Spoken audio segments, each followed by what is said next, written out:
കഴിഞ്ഞ ദിവസം പാലയിൽ നടന്ന ഒരു പ്രോഗ്രാമിൽ PC ജോർജ് ഒരു പ്രസ്താവന നടത്തി. വിഷയം ഒറ്റ കാര്യം മാത്രമാണ്. മീനച്ചിൽ എന്ന് പറയുന്ന താലൂക്കിൽ വലിയ രീതിയിൽ തന്നെ ലവ് ജിഹാദ് നടക്കുന്നുണ്ട്. അവിടെ 400ഓളം പെൺകുട്ടികൾ ലവ് ജിഹാദിനിരയായി മതം മാറിപ്പോയി എന്നാണ് അദ്ദേഹം പറയുന്നത്. ഈ വിഷയവുമായി ബന്ധപ്പെട്ടുകൊണ്ട് കേരളത്തിലെ മാധ്യമങ്ങൾ, CPM, കോൺഗ്രസ്, സുഡാപ്പി ഭീകരന്മാർ ഇവരെല്ലാവരും തന്നെ PC ജോർജിനെ വളഞ്ഞിട്ട് ആക്രമിക്കാൻ നിരന്തരമായിട്ട് ശ്രമിച്ചുകൊണ്ടിരിക്കുകയാണ്. യൂത്ത് കോൺഗ്രസ് പുള്ളിക്കെതിരെ കേസ് കൊടുക്കുന്നൊക്കെ പറഞ്ഞിട്ടുള്ള വലിയ ഭീഷണി, പുള്ളിയുടെ വായ മൂടിക്കെട്ടുക, പുള്ളിനെ വലിയ തരത്തിൽ പ്രതിസന്ധിയിലാക്കുക എന്നുള്ളതാണ് ഇവരുടെ ലക്ഷ്യം. PC ജോർജ് പറഞ്ഞ വിഷയവുമായി ബന്ധപ്പെട്ടുകൊണ്ട് കത്തോലിക്ക സഭയുടെ ബിഷപ്പുമാരുടെ സംഘടനയായിട്ടുള്ള KCBC പരസ്യമായിട്ട് PC ജോർജിന് പിന്തുണയായിട്ട് വന്നു. അതോടൊപ്പം തന്നെ സീറോ മലബാർ സഭയും ക്രൈസ്തവ വിഭാഗത്തിലെ വലിയ അത്യാവശ്യം മോശമല്ലാത്ത രീതിയിലുള്ള ഒരു സംവിധാനമാണ്. അവരും ഇതുപോലെ തന്നെ PC ജോർജിന് പരസ്യ പിന്തുണയായിട്ട് വന്നിരിക്കുകയാണ്. അപ്പോൾ ഇവരെല്ലാവരും പിന്തുണയായിട്ട് വരുമ്പോൾ ഇവർ ഓരോരുത്തരും പറയുന്ന ഒരു കാര്യം, ഈ സംവിധാനങ്ങൾ, ഈ ക്രിസ്ത്യൻ സംഘടനകൾ പറയുന്ന ഒരു കാര്യമുണ്ട്.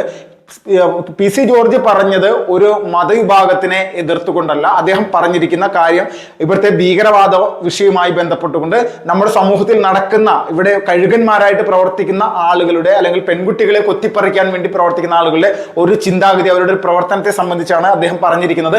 ഇതിന് കൃത്യമായിട്ട് ഞങ്ങളുടെ പിന്തുണ PC ജോർജിനാന്ന് പറഞ്ഞു. അപ്പോൾ ഇങ്ങനെ ഒരു സാഹചര്യം നമ്മുടെ കേരളത്തിൽ ഉടലെടുത്തുകൊണ്ടിരിക്കുകയാണ്. ലവ് ജിഹാദ് പോലെയുള്ള സംവിധാനങ്ങൾക്കെതിരെ, ഹമാസിനെ പിന്തുണക്കുന്നവർക്കെതിരെ സംസാരിച്ചു കഴിഞ്ഞാൽ ഇവിടെ വലിയ രീതിയിൽ തന്നെ ഹമാസ് പോരാളികളുടെ സംഘടനയാണെന്നൊക്കെ പറഞ്ഞുകൊണ്ട് വലിയ രീതിയിൽ തന്നെ ഇങ്ങനെ നിരന്തരമായിട്ട് ഒരു പ്രത്യേക സംവിധാനത്തിന് ഇങ്ങനെ പിന്തുണ കൊടുക്കുകയാണ് ഇവിടുത്തെ LDF-ഉം UDF-ഉം. അപ്പൊ ഇത് പൂർണ്ണമായിട്ടും ഇവിടുത്തെ ക്രൈസ്തവ സമൂഹത്തിന്റെ ഇടയിൽ വലിയൊരു മാറ്റമാണ് ഉണ്ടായിക്കൊണ്ടിരിക്കുന്നത്. നമ്മൾക്കറിയാം, ക്രിസ്ത്യൻ സമൂഹത്തിന്റെ ഏകദേശം ഒരു 20% ആളുകളെങ്കിലും പിന്തുണ മാത്രമാണ് തൃശ്ശൂരിൽ ലഭിച്ചിട്ടുള്ളത്. അല്ലാതെ പൂർണ്ണമായിട്ടും വലിയൊരു പിന്തുണയൊന്നും തൃശ്ശൂരിൽ സുരേഷ് ഗോപി കിട്ടിയെന്ന് വിശ്വസിക്കുന്നില്ല. പക്ഷേ ഒരു ചെറിയ ശതമാനം ക്രൈസ്തവ വിഭാഗം തൃശ്ശൂരിൽ മാറി ചിന്തിച്ച സമയത്ത് തൃശ്ശൂരിൽ സംഭവിച്ചെന്താണ്? തൃശ്ശൂരിൽ കൃത്യമായിട്ട് BJPക്ക് വിജയിക്കാൻ സാധിച്ചു. ഇരിഞ്ഞാലക്കുടയിലും അതോടൊപ്പം തന്നെ ക്രൈസ്തവ വിഭാഗത്തിലും വലിയ രീതിയിൽ വോട്ട് ശതമാനമുള്ള പല പ്രദേശങ്ങളിലും BJP ഒന്നാം സ്ഥാനത്തേക്കാണ് എത്തിയത്. ഇപ്പോൾ തൃശ്ശൂർ പാർലമെന്റ് മണ്ഡലത്തിലെ 7 നിയോജക മണ്ഡലങ്ങളിൽ ഗുരുവായൂർ നിയോജക മണ്ഡലം ഒഴിച്ചുള്ള ബാക്കി 6 മണ്ഡലങ്ങളിൽ BJPക്ക് ഒന്നാം സ്ഥാനത്ത് എത്താൻ സാധിച്ചു. ഈ 6 മണ്ഡലങ്ങളിലും ക്രിസ്ത്യൻ സമൂഹത്തിന് വ്യക്തമായിട്ടുള്ള വോട്ടിംഗ് ശതമാനമുണ്ട്. അവരുടെ പിന്തുണ BJP വലിയ രീതിയിൽ തന്നെ BJPക്ക് അത് വിജയത്തിലേക്ക് എത്താനായിട്ട് സാധിക്കും ചെയ്തു. അപ്പോൾ ഈ ഒരു സാഹചര്യം കേരളത്തിൽ വരാനിരിക്കുന്ന തെരഞ്ഞെടുപ്പുകൾ ഉണ്ടാവാൻ പോവുകയാണ്. PC ജോർജിന്റെ പ്രസ്താവനയുമായി ബന്ധപ്പെട്ട് അദ്ദേഹത്തിനെ പിന്തുണച്ചുകൊണ്ട് കൂടുതൽ ക്രിസ്ത്യൻ സമൂഹം മുന്നോട്ട് വരികയാണ്. PC ജോർജ് BJPയുടെ ചുമതല വഹിക്കുന്നു, അല്ലെങ്കിൽ BJPയുടെ പ്രധാനപ്പെട്ട ഒരു കാര്യകർത്താവായി, ഒരു സീനിയർ ലീഡർ എന്നുള്ള നിലയിലേക്ക്, കേരളത്തിലൊരു സീനിയർ രാഷ്ട്രീയ പ്രവർത്തനം എന്നുള്ള നിലയിൽ അദ്ദേഹത്തിന്റെ വലിയ രീതിയിലുള്ള സംസാരങ്ങൾ, പ്രസ്താവനകൾ, ഇതിനെ പിന്തുണച്ചുകൊണ്ട് ക്രൈസ്തവ സമൂഹം വരുമ്പോൾ ഇത് BJPക്ക് വലിയ രീതിയിലുള്ള ഒരു എഡ്ജ് കേരളത്തിൽ കൂടുതൽ ഉണ്ടാക്കി കൊടുക്കുകയാണ്. ഇതിന്റെ പ്രധാനപ്പെട്ട കാരണം ഞാൻ ഈ ആദ്യം പറഞ്ഞതുപോലെ സുഡാപ്പി ഭീകരന്മാരുടെ പ്രവർത്തന സംവിധാനങ്ങളെ എതിർക്കുന്ന PC ജോർജിനെ പോലെയുള്ള ആളുകളുടെ ജീവന് പോലും ഭീഷണി ഉണ്ടാക്കുന്ന തരത്തിലേക്കുള്ള വലിയ രീതിയിലുള്ള പ്രശ്നങ്ങൾ, പ്രതിസന്ധികൾ ഉണ്ടാക്കാൻ ശ്രമിക്കുന്നത്. അപ്പോൾ ക്രൈസ്തവ സമൂഹത്തിന് വേണ്ടി സംസാരിക്കുന്ന ആളുകളെ അടിച്ചമർത്താനാണ് ഇവിടെ ശ്രമിച്ചുകൊണ്ടിരിക്കുന്നത്. അപ്പോൾ അതുകൊണ്ട് ഇവിടെ BJPയിലേക്ക് ക്രിസ്ത്യൻ സമൂഹം വലിയ രീതിയിൽ തന്നെ ഒരു ഒഴുക്കുണ്ട് എന്നുള്ളതിൽ തർക്കമില്ല. വലിയ മാറ്റമാണ് ഉണ്ടായിക്കൊണ്ടിരിക്കുന്നത്. ആദ്യത്തെ നമ്മൾ കുറെ നാളുകൾ, ഒരു 10 വർഷം മുമ്പോ 15 വർഷം മുമ്പോ കേരളത്തിലെ ക്രിസ്ത്യൻ സമൂഹത്തിൽ നിന്ന് ആരെങ്കിലും BJPയുടെ പ്രവർത്തനത്തിലേക്ക് വന്നു കഴിഞ്ഞാൽ ആദ്യം കണ്ണുരുട്ടുന്നത് ഇവരുടെ മേലധ്യക്ഷന്മാർ തന്നെയായിരുന്നു. അവര് ഇത് ഒരിക്കൽ കൂടി ഒന്ന് പുനഃപരിശോധിച്ചുകൂടെ എന്നുള്ള രീതിയിലൊക്കെ സംസാരിച്ചിട്ടുണ്ട്. പല BJPയിൽ പ്രവർത്തിക്കുന്ന, വർഷങ്ങളായിട്ട് പ്രവർത്തിക്കുന്ന ക്രിസ്ത്യൻ വിഭാഗത്തിലെ ആളുകൾക്ക് വലിയ രീതിയിലുള്ള അമർഷമൊക്കെ അന്ന് ഇവരോട് ഉണ്ടായിട്ടുണ്ട്. അവരത് പരസ്യമായിട്ട് പറഞ്ഞിട്ടുണ്ട്. ഒരുപാട് പ്രതിസന്ധിയിലൂടെ കടന്നു വന്നിട്ടുള്ള ക്രിസ്ത്യൻ വിഭാഗത്തിൽ നിന്നുള്ള BJP പ്രവർത്തകർ നമ്മുടെ മുന്നിൽ തന്നെ ഉണ്ട്. അപ്പോൾ നമ്മൾ ചിന്തിക്കുക, ഇപ്പോ ആദ്യത്തെ ഘട്ടം തന്നെ എത്ര പള്ളിയിലച്ചന്മാരാണ് BJPയിൽ മെമ്പർഷിപ്പ് എടുത്ത് മുന്നോട്ട് വന്നത്? പരസ്യമായിട്ട് BJP എന്ന് പറയുന്ന രാഷ്ട്രീയ പ്രസ്ഥാനത്തെ പിന്തുണക്കുന്നു, മെമ്പർഷിപ്പ് എടുക്കുന്നു. അപ്പോൾ ഇവിടെ ആദ്യം ഉണ്ടായിരുന്ന ചിന്താഗതി മാറിപ്പോഴും മതമേലധ്യക്ഷന്മാരുടെ ഭാഗത്ത് തന്നെ, അല്ലെങ്കിൽ ഇവരുടെ പാസ്റ്റർമാരുടെ അല്ലെങ്കിൽ പള്ളിയിലച്ചന്മാരുടെ ഭാഗത്ത് തന്നെ BJP എന്ന് പറയുന്ന രാഷ്ട്രീയ പ്രസ്ഥാനത്തിന് പിന്തുണയേറി വരുന്ന ഒരു സാഹചര്യമാണ്. കേരളത്തിൽ അടിസ്ഥാനപരമായിട്ട് എടുത്തു നോക്കിക്കഴിഞ്ഞാൽ ഏറ്റവും കൂടുതൽ മെമ്പർഷിപ്പുകൾ ഓരോ വർഷവും പുതുതായി അംഗത്വം എടുത്തു വരുന്ന ഒരു രാഷ്ട്രീയ പ്രസ്ഥാനം BJP ആണ്. ഓരോ ഘട്ടത്തിലും, ഓരോ തിരഞ്ഞെടുപ്പിലും വോട്ടിംഗ് ശതമാനം കൂടി വർദ്ധിച്ചു വരുന്നത് BJP എന്ന് പറയുന്ന രാഷ്ട്രീയ പ്രസ്ഥാനത്തിനാണ്. 20% വോട്ടുകൾ കഴിഞ്ഞ പാർലമെന്റ് മണ്ഡലത്തിൽ മാത്രം, പാർലമെന്റ് ഇലക്ഷനിൽ മാത്രം BJP ലഭിച്ചിട്ടുണ്ട്. അത് ഓരോ മണ്ഡലങ്ങളിലെ സ്ഥിതി പരിശോധിച്ച് കഴിഞ്ഞാൽ നമ്മൾക്കറിയാം.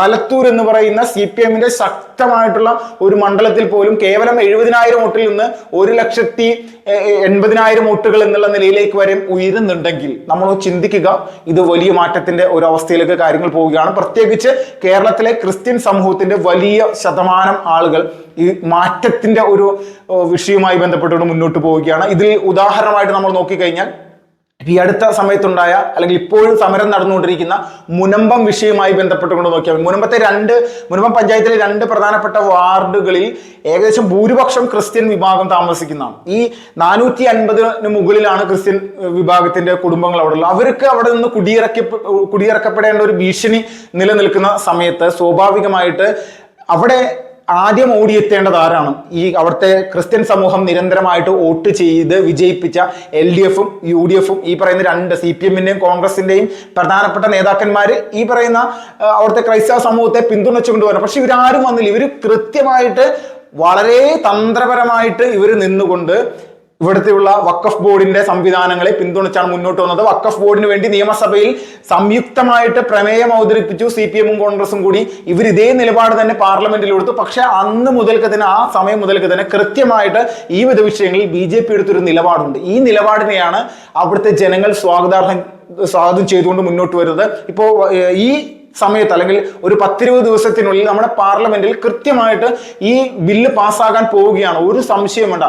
ഇവരുടെ എല്ലാ തരത്തിലുമുള്ള കലാപരിപാടികളും ഇപ്പോൾ പൂർണ്ണമായിട്ടും അവസാനിപ്പിക്കുന്ന രീതിയിലേക്കുള്ളൊരു വിഷയത്തിലേക്ക് കാര്യങ്ങൾ എത്തുന്നു. അപ്പോൾ ഇതുകൊണ്ട് തന്നെ ക്രിസ്ത്യൻ സമൂഹത്തിന് ഒരു കാര്യം ബോധ്യപ്പെട്ടു. പ്രതിസന്ധിയിലായ സമയത്ത് ഞങ്ങളുടെ വിഷയങ്ങളിൽ കൃത്യമായിട്ട് ഇടപെടാനും അതിന് പരിഹാരം കാണാനും നിലവിൽ നരേന്ദ്രമോദി സർക്കാരിന്റെ ഭാഗത്തുനിന്നും BJP-യുടെ പ്രാദേശികമായിട്ടും ജില്ലാ ഘടകമായിട്ടും സംസ്ഥാന ഘടകമായിട്ടും കൃത്യമായിട്ടുള്ള ഇടപെടലുകൾ നടത്തി തങ്ങൾക്കൊരു ആത്മവിശ്വാസം നിന്ന് തങ്ങളുടെ പുറകെ നിന്നുകൊണ്ട് അല്ലെങ്കിൽ തങ്ങളുടെ മുന്നിൽ നിന്നുകൊണ്ട് പ്രവർത്തിച്ചത് അവരാണെന്നുള്ള കാര്യം മനസ്സിലായി. അത് മുനമ്പത്ത് മാത്രമല്ല, കേരളം മുഴുവനും ഇതേ രീതിയിലുള്ള ഒരു വിഷയത്തിലേക്ക് കാര്യങ്ങൾ പോകുന്നു. ഇപ്പൊ PC ജോർജിന്റെ വിഷയമാണെങ്കിലും പരസ്യമായിട്ട് PC ജോർജിന് പിന്തുണ പ്രഖ്യാപിച്ചുകൊണ്ട് കത്തോലിക്ക സഭയിലെ പല വിഭാഗങ്ങളും അല്ലെങ്കിൽ സാധാരണക്കാരായിട്ടുള്ള ആളുകളും എല്ലാവരും മുന്നോട്ട് വരുന്ന ഒരു സ്ഥിതിയാണുള്ളത്. കാരണം നിലനിൽപ്പിന്റെ വിഷയമാണ്. ഇവർക്ക് മനസ്സിലായി 1% പോലും ഇനി ഈ LDF-നെയും UDF-നെയും വിശ്വസിക്കാൻ പറ്റില്ല.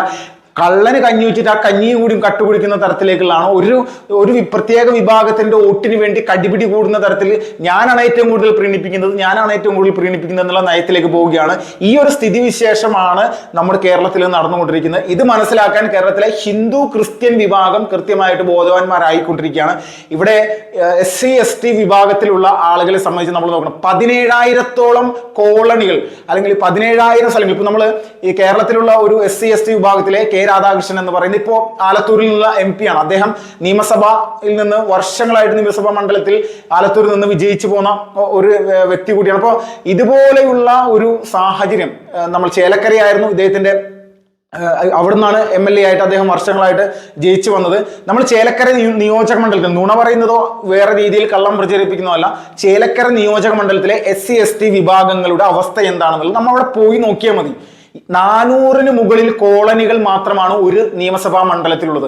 ചേലക്കര എന്ന് പറയുന്ന നിയമസഭാ മണ്ഡലത്തിൽ CPM-ന് വലിയ രീതിയിൽ സ്വാധീനമുള്ള വലിയ ശതമാനം വോട്ട്, 20%-ന് മുകളിൽ SC/ST വിഭാഗത്തിൽ വോട്ടുള്ള ഒരു നിയമസഭാ മണ്ഡലമാണ് ചേലക്കര. ഇവിടെ ഏകദേശം 400-ന് മുകളിലാണ് കോളനികളുള്ളത്. അപ്പൊ നമ്മൾ ചിന്തിച്ചു നോക്കണം, എത്രത്തോളം ദുരിത കയത്തിൽ ജീവിക്കുന്ന ആളുകളാണ് SC/ST വിഭാഗം എന്നുള്ളത് സംശയമില്ല നമുക്ക് പറയാം. അപ്പൊ ഇവരുടെ എല്ലാം ജീവിത നിലവാരം ഉയർത്താതെ 3 സെന്റിലും 2 സെന്റിലുമായിട്ട് കിടക്കുന്ന കോളനികളായിട്ട് കിടക്കുന്ന ആളുകൾ അവരെന്നും പാർട്ടി അടിമകളെ പോലെ നിൽക്കുക.